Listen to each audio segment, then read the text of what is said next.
नमस्कार, अखबार रिपोर्टर में आपका स्वागत है। और आज हम बात करने जा रहे हैं कि नसरुल्लाह के मारे जाने पर दुनिया के ने क्या प्रतिक्रिया दिया है और नसरुल्लाह को मारने के लिए इजराइल को इनपुट कहां से मिला।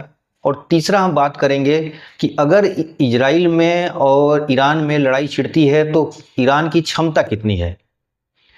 तो शुरू करते हैं। सबसे पहले कि दुनिया के जितने शिया मुल्क हैं उन्होंने तो हिजबुल्लाह के मरने पर अपना दुख व्यतीत किया। जितने ओआईसी के मेंबर्स हैं उसमें ज़्यादातर सुन्नी जो कंट्री हैं, सऊदी अरेबिया हुआ, मिस्र हुआ, इन लोगों ने ये तो रिएक्शन दिया कि इजराइल को लेबनान के संप्रभुता को सम्मान करना चाहिए, लेकिन नसरुल्लाह के मारे जाने पर किसी ने अफसोस जाहिर नहीं किया। इससे ये लगता है कि इस्लामिक वर्ल्ड जो है, खासतौर पर अरब कंट्री के जो देश हैं, वो लोग आपस में बटे हुए हैं और नसरुल्लाह के मारे जाने पर किसी ने हार्ड रिएक्शन नहीं दिया है अभी तक।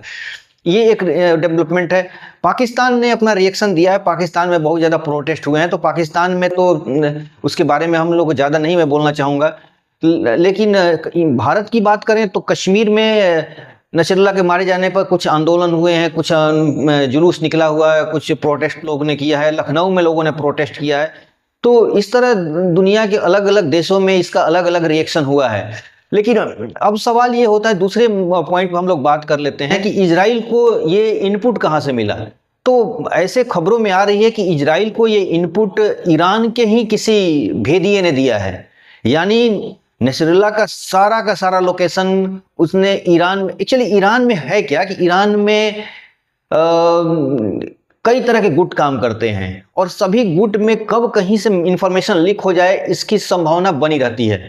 इसलिए इसका फायदा इजराइल ने उठाया है और इजराइल ने इस फायदा को उठाकर उसे पूरी तरह से लोकेशन मिल गया है कि नसरुल्लाह कहाँ बैठे हुए थे। और नसरुल्लाह जहाँ बैठे हुए तो उनके पास उनके जो बंकर था, उन्होंने इस तरह का मिसाइल, इस तरह के आर्म्स वेपन्स का यूज किया कि जो तहखाने के अंदर तक जाकर अटैक किया है। तो इस तरह पता चलता है कि इजराइल के पास कितने हाई टेक्नोलॉजी है।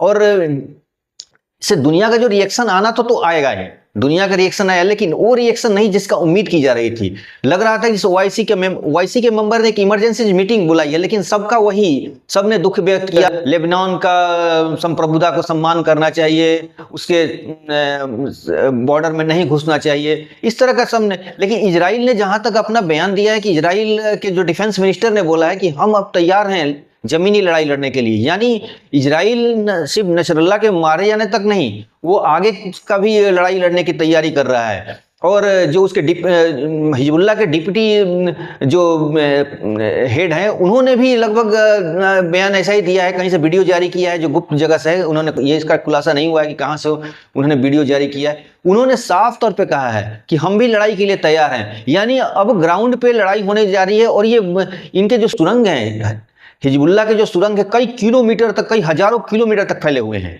तो इसलिए इजराइल कहाँ तक कामयाब हुआ ये तो भविष्य की बातें हैं। लेकिन इजराइल की जो तैयारियां हैं, अभी कुछ इनपुट्स ऐसे भी आ रहे हैं कि इजराइल ने एक तरह से अपना उन्होंने रेकी किया था जाकर उनके बंकरों का, और पूरे एक तरह से मुआयना कर चुके हैं। उनके एक छोटी सी टुकड़ी गई हुई थी गुप्त रूप में और उन्होंने पूरी रेकी कर चुके हैं। लगभग उन्होंने सारा मास्टर प्लान तैयार कर लिया है। तभी वहाँ के रक्षा मंत्री जो हैं उन्होंने ये बयान दिया कि हम जमीनी लड़ाई के लिए तैयार हैं। अब सवाल ये होता है कि अगर ये लड़ाई लंबा खींचती है और ईरान इसमें इन्वॉल्व हो जाता है तो ईरान का क्षमता कितना है। क्या ईरान वाकई इजराइल की टेक्नोलॉजी का क्षमता कर सकता है? क्या ईरान के पास इतनी क्षमता है कि इजराइल के इतने सारे जो टेक्नोलॉजी हैं, इतने सारे उसके पास फोर्सेस हैं, क्या वो उनका मुकाबला कर सकता है? तो जब बात किया जाए ईरान की क्षमता की, तो हमें इस बात को भी बताना होगा कि ईरान के पास क्षमता कितनी है। तो आगे मैं बताऊंगा कि ईरान जो है उसने अपने एक कई तरह के प्रॉक्सी आर्मी अलग अलग देशों में तैनात किया है। हम उस पर बात करने से उसके जो प्रॉक्सी आर्मी है उसके बारे में थोड़ी सी बात कर लेते हैं। तो उसकी प्रॉक्सी आर्मी हम शुरू में बात करते हैं इराक के बारे में। इराक में उसका जो प्रॉक्सी आर्मी, उसमें कताइब हिजबुल्लाह है, असाइब अल हक है, हजरत हिजुल अल नुजाबा है, बद्र ऑर्गेनाइजेशन है, कताइब सैयद अल सुहादा है। बहरीन की बात करें तो अल अस्तर ब्रिगेड है, सराया अल मुख्तार है। सीरिया की बात करें तो जेनाबीमोन ब्रिगेड है, फतेमियोन डिवीज़न है, शिया मिलिशिया गुट है। लेबनान की बात करें तो लेबनान का आप जानते ही हैं कि उसमें हिजबुल्लाह है।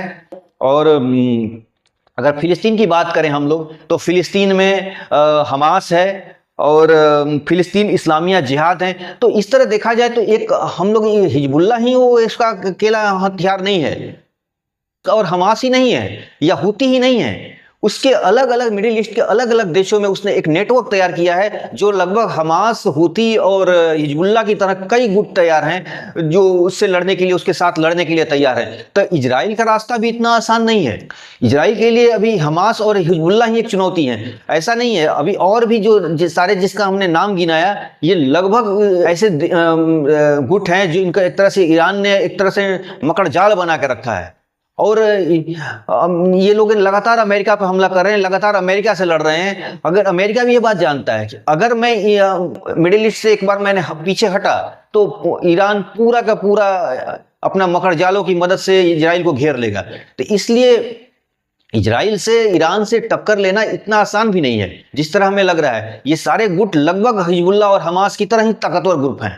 इनमें से कुछ लोगों ने तो आईएस के साथ खुलेआम लड़ाई लड़ाई, सीरिया में उन लोगों ने खुलेआम लड़ाई लड़ा और सीरिया में आईएस को पछाड़ा। तो इसलिए ईरान एक कमजोर है। ईरान को ये कह देना कि ईरान लड़ाई में ये हो जाएगा, हमला करने के बाद जवाब नहीं देगा, तो ईरान जवाब दे सकता है। ये तो भविष्य की बातें हैं कि भविष्य में अगर लड़ाई होती है तो कौन कितना किस पे कितना भारी पड़ता है, लेकिन इतना तो तय है कि लड़ाई में ईरान कमजोर नहीं पड़ेगा। ईरान भी एक शक्तिशाली देश है, ईरान का एक पूरा नेटवर्क है जो पूरे मिडिल ईस्ट तक फैले हुए हैं। तो ईरान कमजोर पड़ेगा ये बात सरासर गलत है। ईरान भी लगभग बराबरी का टक्कर देगा। तो अभी भविष्य में लड़ाई होगी या नहीं होगी या दोनों में क्या समझौता होगा ये हमारी जानकारी में नहीं है, लेकिन जहां तक भविष्य की बातें हैं तो भविष्य में अगर ये लड़ाइयाँ होती हैं तो ये बहुत गंभीर मामला होगा, विश्व के लिए बहुत खतरनाक मामला होगा। और ये नहीं हो तो बेहतर है, लेकिन ये जैसे लोग कह रहे हैं कि ईरान पर हमला कर देगा इजराइल, तो ऐसा नहीं है। इजराइल भी अगर ताकतवर है तो ईरान भी उससे कमजोर नहीं है।